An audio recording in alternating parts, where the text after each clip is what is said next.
Well, o evento começou com esta parte de projeto. Então, nós temos módulo que chama Travel Destination. Então, nós temos estudantes ng turcos de destinação que o turista não está bem for dinang e uma nossa promover para não vai.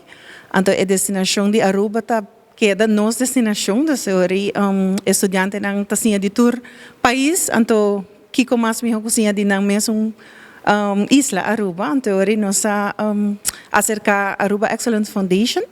Para o programa, o módulo aqui termina com ACP Certification, que é uma certificação que, maneira a comunidade sabe, aqui é uma certificação que para anos não existe, para ainda não está em hoteleria.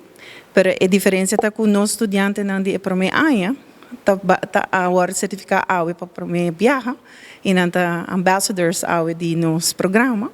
E não assim tocante de destinação Aruba e ela será com módulo com apresentação. Então, está 6 semanas largo. Me sinto agradecido com a oportunidade aqui. Então, me sinto que é certificado aqui por dar-me em futuro, com o futuro trabalho, etc. Eu estou estudando em hospitalidade e turismo.